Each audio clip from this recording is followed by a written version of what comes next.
এ দেখো তোমরা ভোরবেলা উঠে আঙ্কেল যখন বাড়ি থাকবে আঙ্কেলকে ডাক দেবে, হাইদাকে ডাক দেবে, আর কাউকে না। আচ্ছা, আমি শুধু ইয়ে করবো, এরকম একটা চিহ্ন করে এখানে গোল দিয়ে, চিহ্ন দেবে না, শুধু গোলটা দেবে। আচ্ছা, গোলটা দেবো। তারপর ওই ভূতটাকে দড়ি বেঁধে নিয়ে আসবে। আচ্ছা, মুখে কিন্তু টেপ লাগাবে, টেপ লাগিয়ে টেপ লাগাবো ভূতটার মুখে। তুমি তো বললে ভূতটাকে ধরতে না। ধরবে তুমি। আমি ধরবো? হ্যাঁ, তোমরা। বাবা, আমার তো ভয় লাগবে। সবাই থাকবে। আচ্ছা, তারপর ইয়ে কি, আমি খোপের মধ্যে বসিয়ে দেব। তারপর মন্ত্র শুরু করবো, শান্তির জল নিয়ে আসবে। শান্তির জল নিয়ে আসবো? হ্যাঁ, তাহলে আর কি মন্ত্র শুরু করবে তুমি?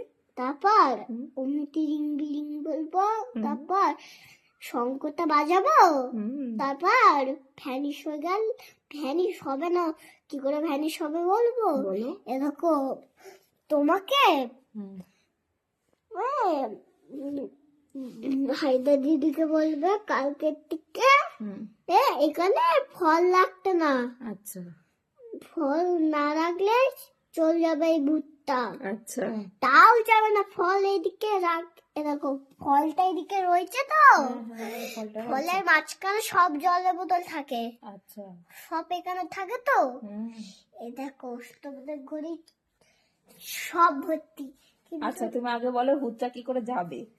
ভূতটা যাবে সব আগে এরকম ভূত, তোমরা আলমারি সব রেখে দিচ্ছ তো, ভূত এরকম যখনই তোমরা এরকম মানি ঘর যাবে, মানি ঘরে কি এরকম ভাবে দাঁড়াবে, তারপর ভূতটা যখনই যাবে তখনই আর তোমরা ভয় পাবে না। আচ্ছা, বুঝলে? হ্যাঁ, বুঝলাম।